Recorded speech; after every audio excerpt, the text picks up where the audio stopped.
Bonjour à toutes et à tous et bienvenue sur le Cambrésien TV. Alors encore une fois dans studio et en confinement comme vous le voyez. Alors j'espère que vous vous portez bien et que vous respectez les gestes barrières et que vous restez le plus souvent possible chez vous. En tout cas c'est ce qu'on vous souhaite, d'être encore en bonne santé pour toutes et toutes. Donc maintenant, on va changer un peu de sujet par rapport aux différents magazines précédents. On va parler maintenant un peu sport avec Jean-Michel Machu, qui est président du volley Cambrai. Évidemment, on a eu cette bonne nouvelle, en tout cas annoncée le 10 avril, comme quoi l'équipe première passe en Pro A, sous certaines réserves dont vous allez évidemment nous parler. Mais on va parler bien sûr du club. Aujourd'hui, comment il vit cette montée et comment il fonctionne encore aujourd'hui. Oui, bonjour. Déjà, le club a appris cette nouvelle le 10 avril avec enthousiasme parce que ça fait 2 ans que nous nous préparons à cette situation. Donc, on a travaillé dur pendant cette période-là et je dirais sportivement pendant 3 ans avec l'arrivée du nouveau coach. Mais c'est vrai qu'encore beaucoup de choses restent à faire et on va se retrousser les manches justement pour obtenir l'accord de la DNACG, qui est le gendarme de contrôle de gestion. Il faut préciser que pour l'instant, cette montée, elle est sous réserve de l'acceptation du dossier. Elle est acquise sportivement, il reste à faire le dossier financier. D'accord. Alors justement, on va parler aussi quand même des autres résultats, des 2 autres équipes qui montent en National 2 et National 3, peut-être préciser un peu plus. Oui, tout à fait. C'est une excellente nouvelle pour le volley cambrésien, puisqu'effectivement le club est constitué d'un secteur professionnel et également d'un secteur amateur. Donc le secteur professionnel a l'autorisation de monter en première division nationale, ce qui est extraordinaire pour une ville comme la nôtre, mais aussi des résultats probants au niveau du club amateur, puisqu'effectivement aujourd'hui, ils ont bien sûr une équipe en National 2 qui a fini 3e de son championnat, mais ils ont aussi une 3e équipe qui effectivement va monter en National 3 et une équipe fille qui va monter en pré-national, c'est-à-dire dans l'antichambre de la nationale. Ce qui veut dire concrètement que Cambrai Volley, donc le Volleyball Club de Cambrai également, sont le meilleur club de la région des Hauts-de-France. Je m'explique.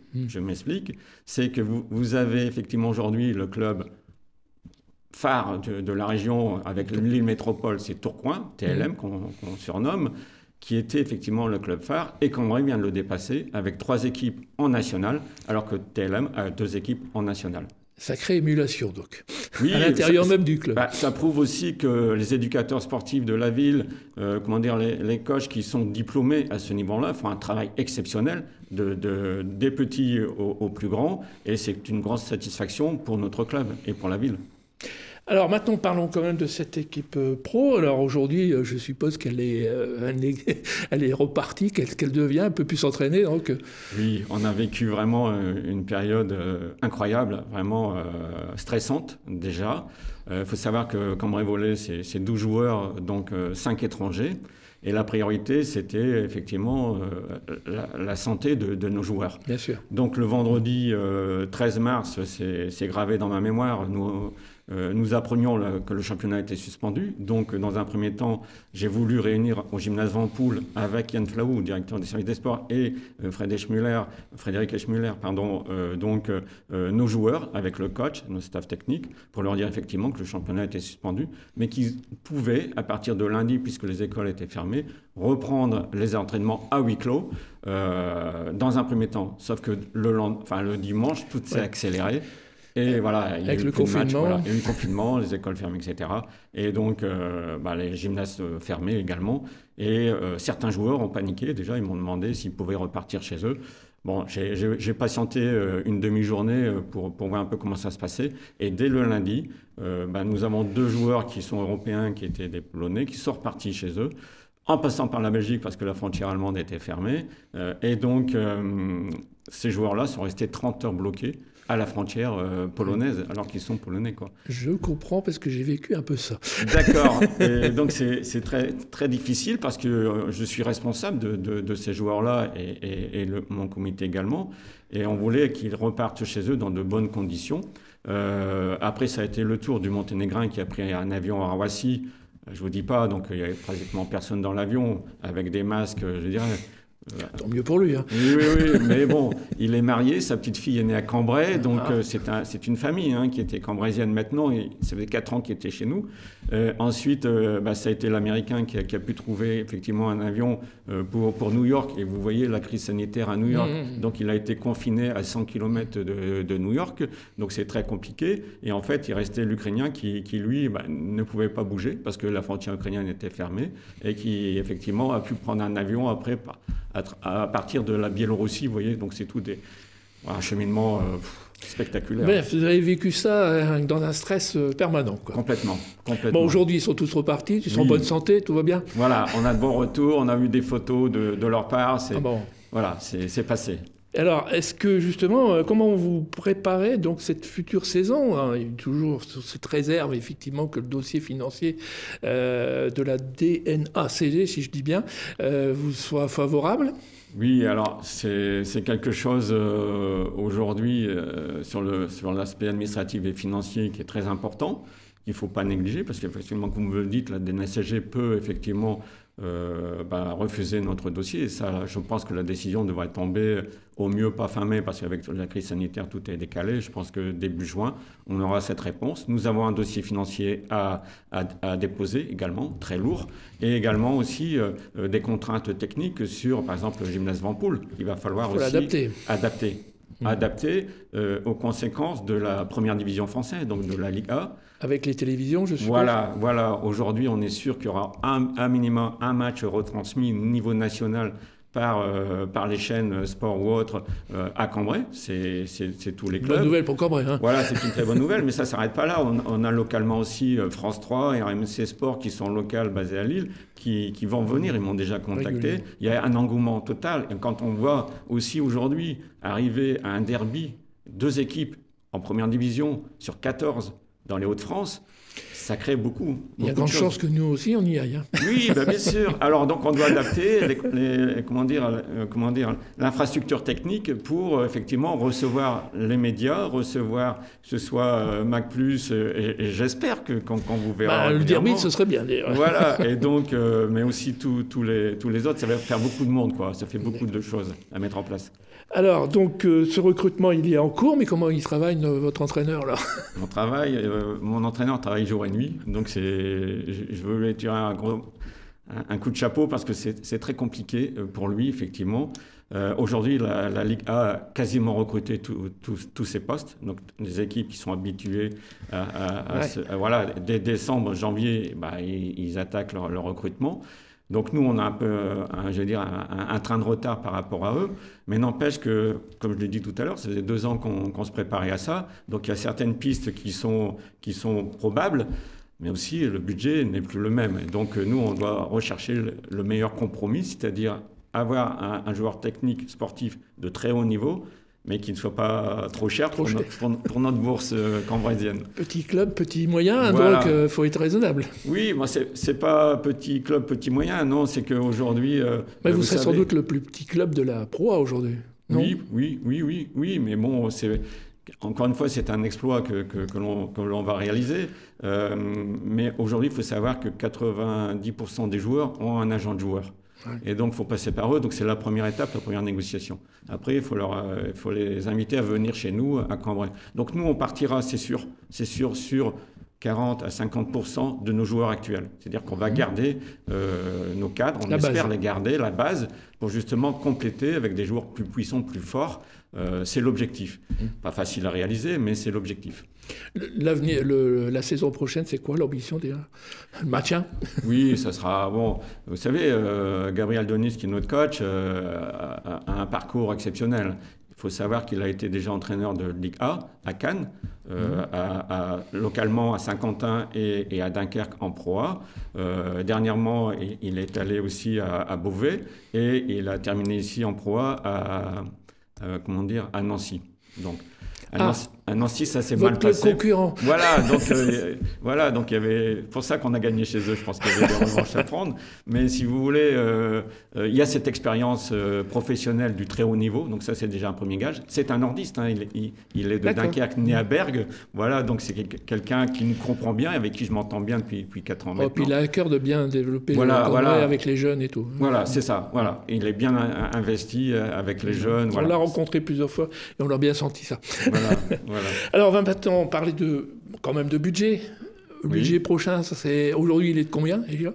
Alors aujourd'hui, on est sur 650 000 euros. Et on doit arriver à combien normalement ? Alors, comment dire, la Ligue nationale de volleyball nous donne, si vous voulez, à titre indicatif, voilà, un budget, on va dire prévisionnel, qui devrait atteindre le million d'euros. Donc voilà, c'est ce qu'ils préconisent. C'est pas une obligation. Je pense que nous, avec nos responsables financiers, on travaille aussi avec les commissaires aux comptes sur ces dossiers-là. Nous espérons arriver sur un budget de 900 000 euros qui nous permettrait d'avoir cet accord.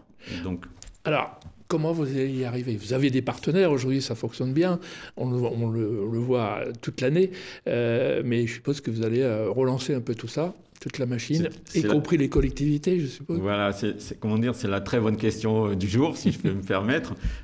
Premièrement, c'est vrai qu'il y a les collectivités territoriales aujourd'hui qui nous suivent, et moi j'en suis très heureux par rapport à ça.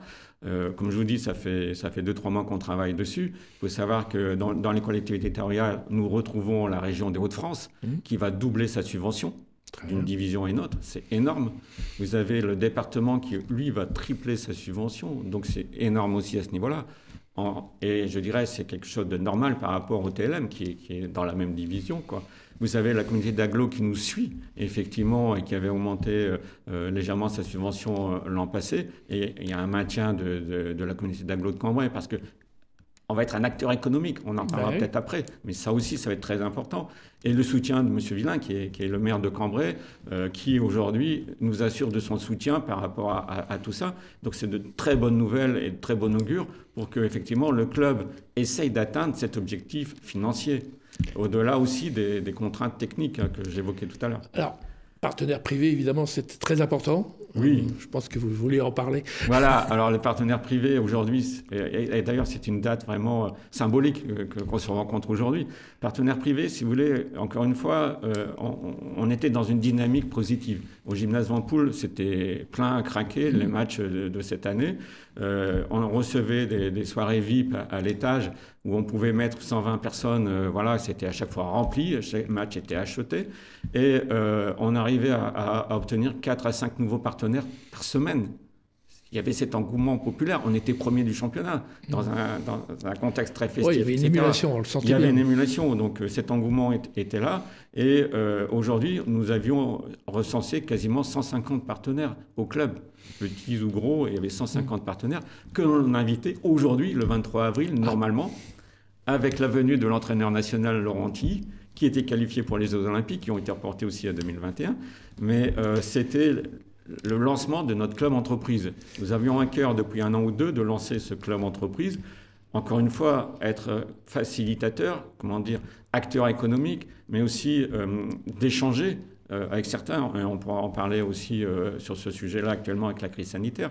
Et c'est vrai que ce club entreprise était très important dans le cadre, ne serait-ce que même la Ligue B, c'était très important pour aussi que, et ça a été dans le discours de M. Villain que j'ai entendu, c'est qu'aujourd'hui, avec la crise sanitaire, il faut absolument aller chez les commerçants locaux. C'est que c'est très compliqué. Et là-bas, si on veut leur rendre service, c'est bien les applaudissements.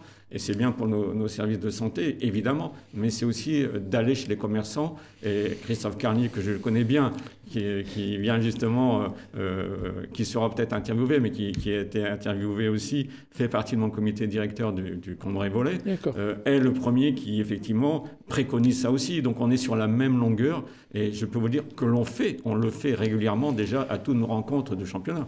Alors, peut-être pour conclure, puisque le temps passe, il a justement voulu parler peut-être de certains de vos partenaires qui aujourd'hui, dans cette crise sanitaire, ont particulièrement agi de manière solidaire.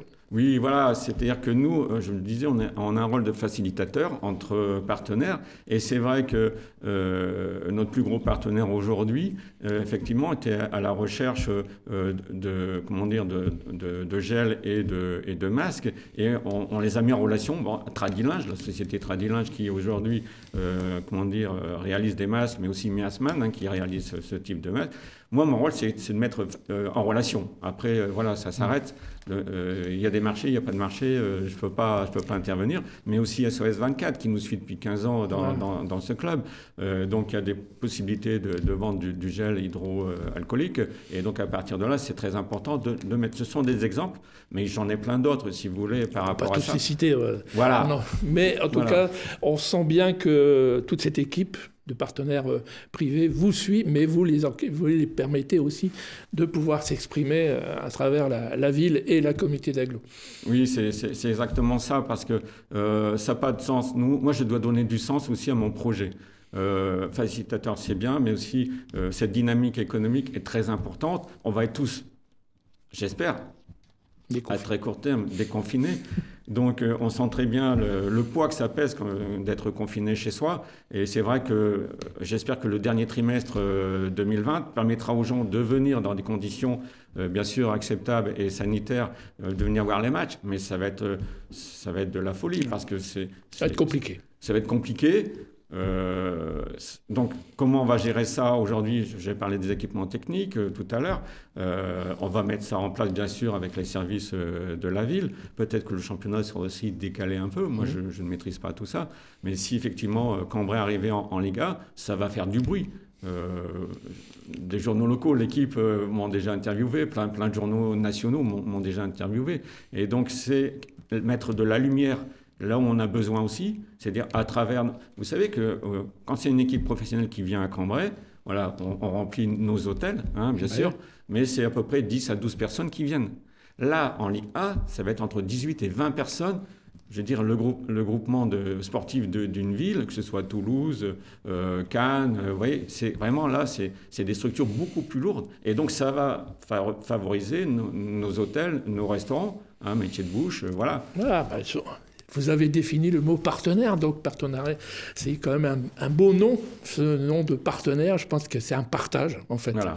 Mais moi, ce que je veux dire, c'est que mon rôle, c'est aussi de dynamiser, voilà, au travers le sport. Moi, j'ai jamais fait de volleyball, hein. Mon rôle, c'est aussi d'être acteur et dynamiser ma communauté d'agglo de Cambrai. Et là, le rayonnement, il était même incroyable, et on y arrive. Et à partir de là, continuer à travailler. Nous travaillons avec 50 bénévoles, je l'ai dit tout à l'heure. C'est un travail énorme. Les services techniques de la ville, bien sûr, nous aident. Et bien sûr, on va avoir besoin d'eux dans cette configuration puissance électrique que j'expliquais aussi. Donc, tout ça est en pleine d'émulation. Maintenant, on est en pleine crise sanitaire. On aurait préféré que ça se passe dans un autre contexte. Ça complique les choses. Ça aurait été vraiment un vrai feu d'artifice, si je peux prendre l'expression là. Mais on s'accroche, on se bat et on va y arriver. On l'a bien compris, Jean-Michel. Merci en tout cas d'avoir répondu à toutes nos questions. On vous souhaite une bonne saison. On ne sait pas encore de quoi elle sera faite, mais bon, ni quand est-ce qu'elle démarrera. Mais en tout cas, j'espère que tout ira bien pour vous, pour le recrutement, pour les partenaires et évidemment pour le public cambraisien qui viendra, je le sais, très nombreux dès les premiers matchs. On aura besoin de notre public, tout à fait. D'accord. Merci Jean-Michel. Ce magazine est terminé. On vous souhaite évidemment une bonne saison et on souhaite surtout à tous les Cambraisiennes et Cambraisiens une bonne semaine, en bonne santé, confinés. Eh bien oui, il faut rester confiné, mais c'est pour bientôt le déconfinement, alors on espère. À bientôt, à vendredi prochain.